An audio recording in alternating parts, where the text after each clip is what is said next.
Okay, so to our viewers, welcome to a pre-boom shakalaka on a Thursday because there's so much good stuff happening on the north end. That one day is just not enough to cover it all. Yeah. Right.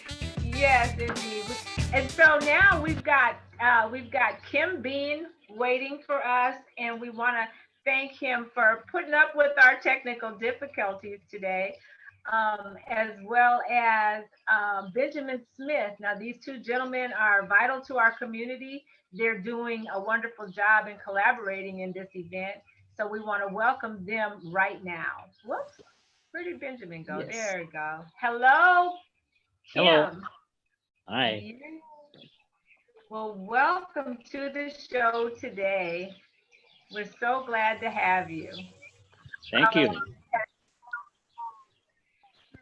And welcome to you, Benjamin. You're doing a wonderful job in collaborating. So we'll need you to turn off anything else that's on in your house there, or turn it down maybe. The Oh, sound, yeah. we're getting some feedback. Yeah. So, welcome to you both. And we're so happy that you guys made this thing happen. There's so much that people want to do, but don't know what to do with this pandemic. And everyone wants to say, stay safe. Kim, why don't you tell us exactly what people are going to be looking forward to tomorrow? Well, tomorrow is an opening reception for an exhibition that's been under planning for some time. I think I asked Jamesia to tell Ben that I was interested in having him join me in this show almost a year ago. And so we've been in communication. Ben was a student here at Hawkeye. Yeah, and now he's at UNI, and we've kept in connection. And I thought this would be a great opportunity to, get him involved in something like this because this is sort of a career path for him.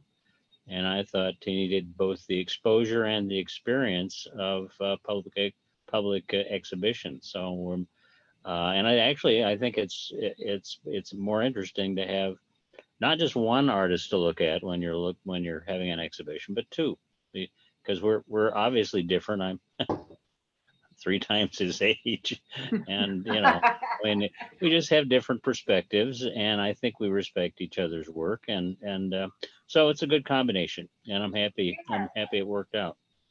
Yes, tell us a little background on you, right? I want to talk to Kim about your background. Let us know you just retired from Hawkeye Tech and how Right. Chaveevah knows you as well. I'm not Yes. familiar with you, but these two know you, so you got to be on to something really good. Tell us a little bit about yourself. Well, not to get too long about it, I was born in Des Moines, grew up in Iowa pretty much, went to the University of New Mexico. I worked as a designer, art director, illustrator, and animator for over 40 years before I came to Hawkeye when I was 55. And I just started a second career there, and I just finished 15 years. So I was a working artist for many years. So, and I've been around here since 1980. We came back. My wife was originally from Cedar Falls, so we came back here. And I really enjoyed teaching at Hawkeye. I did retire, but I'm going to be out there still working for the upcoming few years. So, and when you meet these students every year, a bunch of new students, and you keep in contact with some of them, and they kind of get to be like family a bit, and you want to kind of keep in touch and make sure they're okay and advancing and getting the most out of their life. So, Right. yeah. And Chaveevah, you have some questions. I know you know Kim, and we want to incorporate Benjamin into the conversation, Chaveevah. So what questions do you have for these gentlemen? Well, actually, Ben, I was going to ask you, what are some themes that people can expect to see in your exhibition? So a couple of the themes that I can think of off of the top of my head, because it kind of what I'm looking at the gallery, the perspective that I got is everything kind of flows with each other. Like Kim had done this painting of this couple that he did based off of a memory from when he was somewhere, and the couple had gotten. It seems like the couple were in an argument, and the couple was more on the ethnic side of a couple. And then right next to that painting is a painting that I did of kind of like a black love scenario, and it's a very intimate painting. And they kind of it pretty much shows two different perspectives of the relationship. There's also one of Derek Ambrose, and it's right next to, and that's the one that's on the painting, and it's right next to a painting of a bunch of culture. So, and a lot of the culture comes from like a time that was previous, and Derek Ambrose is not like now, but now he's very relevant. So you can see the relevancy like play off of each other of kind of how it is. I think there's a lot of political. There's one wall that's very feminine, and it has that sort of feminine energy to it. It goes by one painting. I think there's a baby and she's like suckling her mother's breast. And then the next painting over is one of Kim's paintings, and she's in a very feminine pose. And then there's another painting next to it. I can't remember which one it is off of the top of my head. It's a very big art gallery. There's a lot of paintings. Great. Okay. Benjamin, we want to get a little background on you. I mean, you're up and coming artist. We've gotten to know you a little bit, but why don't you tell us the connection and how much influence Kim has had on you, and vice versa? We want to ask both of you those questions. Go ahead, Benjamin. Tell us a little bit about yourself. Well, Kim and Chaveevah both have had a lot of influence on me in my art. I'd have to say I learned a lot of technique from Kim, just watching him paint, and then him coming to me and telling me like things that I can do and like tricks and way to like enhance things. I think actually the reason why my paintings have the color that they have in them and the way that I use color is because of his teachings. A lot of it comes from that, and the way that I do portraits. I didn't really draw a lot of people actually until I started working under Kim, and then I really got into portraits and I've seen how fun that they could be. Yeah. And Chaveevah's got to be flattered as well. We did a couple workshops with you, and I have one of your paintings hanging in my guest room. So I love your work. And, Yes. Thank you. and yes, go ahead, Chaveevah. No, I was gonna say I'm consider myself fortunate to have one of your pieces as well. So Yes. And I want to know appreciate it. what kind of painting do you do, Kim? I haven't seen your work. Well, I spent many years as an illustrator, so I focus mostly on the human figure. Since I don't do that much illustration anymore, I'm more interested in the possibilities of trying new things. When you're an illustrator, you're selling a product, so people have certain expectations of what they're going to get. So when I was freed from that, it was a great kind of release. Now let's see what you can do as an artist, what area to explore. And so I am having a great time doing all that exploration. And my paintings have people in them, almost always. I have done landscapes and things like that, but especially lately, I've got paintings in some public institutions here. In Cedar Falls Library, I have a painting in the stairwell. There's some paintings at the Hearst Center and the Center for the Arts, where I've had at least 2 fairly good size exhibitions. Wow. I've got another exhibition coming up in October. So retirement's kind of busy for me. Sounds great. that's Chaveevah. a good thing. That's a good thing. A busy retirement. Yes. Yeah. Yes. Now, what made you guys want to collaborate, Ben? Well, Kim reached out to me, so he did a majority of the planning for the event. But I've always wanted to work with Kim, on something, especially like a show and an event. And I was working on this documentary for a while, and I had incorporated him into that. So I think it's more of like an organic thing that when the opportunity arose, it kind of unraveled itself into something that was like this, sort of like how a relationship, happens. I think Ben is at a place in his career where he's trying everything. I think all young artists do that. I mean, there are no really limits to what his focus can be, and he's always busy. And I'm so impressed by that he's going to find his niche. He's going to find success, and he's going to have a lot of experience behind him when he gets there. It doesn't come quickly and it doesn't come easy, but I think he's going to get there. Then what are you? Nice. I know you're an artist, but what else is going on in your life as far as career or goals or? Man. Children. Yeah, Kim's right. Yeah, Maybe I that's got. too much for one. I have 3 children. I work as a BIS for the Waterloo Community School System. I'm currently attending UNI under K through 12 education. I'm working on my clothing line, so I'm producing shirts, and I actually made this shirt, and I'm working on these. Nice. Then I'm trying to establish a African American History Museum in Waterloo, which I'm working with the woman who controls the box cart right now. I'm still wondering which direction it's going to go because it's in an early process. I'm also thinking about, I also have this planning for the Smoky Roast show that's going to be coming up whenever the coronavirus is, a little bit stabler. Yes. More other things I just can't remember. Right. How has this political climate affected your artwork, both of you? Start with you, Kim. Have you done any? Has that affected your spirit to the point where you want to portray it? I don't think anybody's immune from what's going on. I mean, and I know I'm not, and I know I have to be.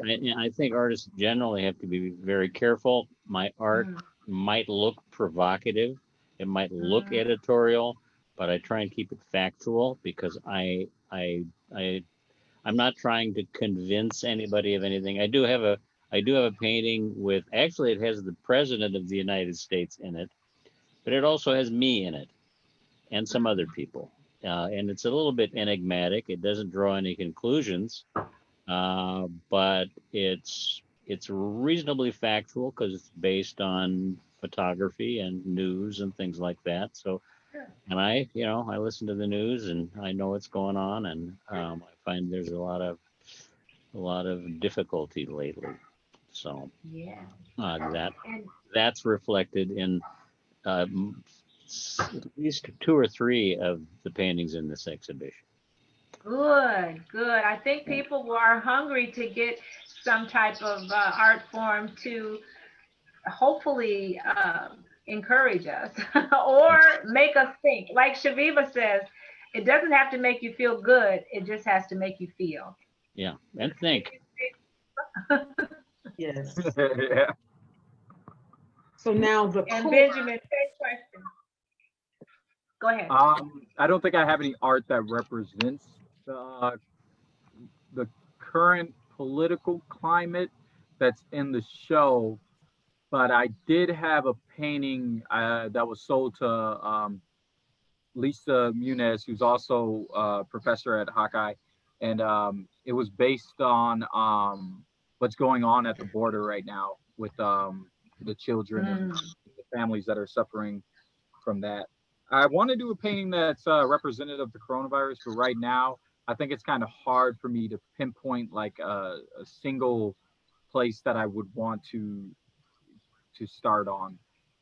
Yeah, but eventually I probably will. Yeah, I also have I have a painting that's not in this show, but it has Richard Nixon in it. So stuff stays with you for years. That'll be my October. Chaveevah? No, I was just going to say, now this location for the core, for anyone who's never been there before, such as myself, what is the lay of the land? I mean, you know, you mentioned that it was a pretty good sized space. Is that right? Okay. And, you know, I guess just so that people will have an idea, anyone who's interested in going to check out the show should then be aware that you've set some things in place to,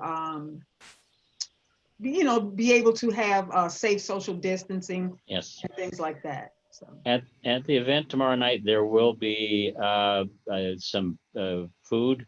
It'll all be pre-cut and on plates. And there will be wine that will be pre-poured, and none of that interaction will take place. There will be face masks available. I'll be certainly wearing one, and social distancing. We're having it in 2 parts so that we don't get too crowded. So we'll see how that works. I know I've talked to the director of the First Center about this, and they want to know how well that works, because they have a lot of these kinds of events also. Parking there after 5 o'clock, you don't have to feed the meters on 4th Street, but I already got a ticket once when we had a meeting over there. It's only $10, but still, you know. Only. Yeah. It was Right. worth it. It was worth it because it was the meeting that really kicked this all off, and we got all the work in there and stuff. So, yeah. Good. But it's also run by Catholic Charities. Oh, And it is used as an event center, and it also contains a Cottonwood Canyon that is not open for business. So it's a bit of a confusing space. now we know exactly where I know it is. exactly where it Yes. is now, yes. And you know, it used to be called 220 East Yes. when another person was managing it, Steve Major, who passed away, a year or 2 ago. It was a wonderful Okay, space for my Hawkeye students. They used to use it to do, we publish an art literary magazine at Hawkeye, and they used to do fundraising events at 220 East for that magazine. And Ben was involved in that years ago also. So it's an interesting Okay. space. Well, our time is just about up, but we do want to ask you the address. It's 220 East 4th Street, and we want to ask you if it's possible for you to share some of your work, both of you artists, on our wall. Do you have watermarks where you could do that, where we could actually show people samples of what they might see, or is that something we could do? Yeah, I don't know what you. Don't give them too much. We want them to come down to the show. There was also, we did an interview with Melody Parker the other day, and Brandon Pollock? Pollock came and took photos of us and also a bunch of the artwork. So he would have pictures. He might be able to share, I guess. I don't know. All right. Well, hopefully they're writing an article and we can share that in time for people to review. It's already been in the Courier online. I think maybe it might show up on Sunday. Oh, okay. Okay. Awesome. Great. Well, we'll look for that and share that. And Benjamin, so you do have some stuff that you could share and maybe get out there for us too? Or we'll put the article on the wall, but I know you have so many colorful paintings that would be bright and cheery during a time like now, the pandemic and all the movement that's going. So we encourage both of you to share whatever you can with us. You want me to send them after the meeting? Sure. You can send them, yeah, whatever you like to show off that's maybe not in the show, maybe some little pieces or your contact information too we'll want. Now, do you both have stuff for sale, friends? Are these items for sale tomorrow? I don't think I have any prints, but they are for sale. I think some of them weren't meant for public consumption, but I'm pretty sure that we both have pieces that are purchasable. My work is for sale, but I don't worry. I'm not a salesman, so I don't worry about selling paintings. It's kind of hard to find an artist who is, at least the folks I know. Yeah, right. Yeah. You know that. Yeah. So Well, Chaveevah, do you have any other questions for these wonderful guests today? No, I don't, but I would just like to encourage anyone who is watching, absolutely make sure you go out and support this comparison of perspectives tomorrow, I mean, July 3rd, yes, at the core, 220 East 4th Street, from 6 to 7 p.m. and from 7:15 to 8:15 p.m. That's right. Thank you. And Thank thank you. you. And we want to encourage you guys and our viewers to support all the small businesses in town that we all know they're suffering and struggling. And of course, do it safely if you can. If you can get out there to some of the small businesses that some of them that support us are really hurting, like Here's What's Poppin', Speller's Hardware, those kinds of places downtown. Just do what we can to encourage them as they move on through this pandemic. All right. Okay. And you guys keep doing more of what makes you awesome, because you're making us all look good. Yes, indeed. Thank you. Thank you. All right. And we want to tell our viewers one more thing, Chaveevah. Don't forget to watch us tomorrow. Oh, that's right. Of course. Tomorrow at 4 o'clock. Boom shakalaka o'clock. Be right. Sure to join us. We will be at Lincoln Park. And yeah, great things going on. And our guest is going to be Pastor Belinda Creighton Smith. Oh, Right. wow. Yes. All right. Well, we'll get to see you all next time. Okay. All right. Hey, All thank right. Thank you for Boom watching. shakalaka. you. Okay. Boom Bye. shakalaka. All right. Bye now. Bye.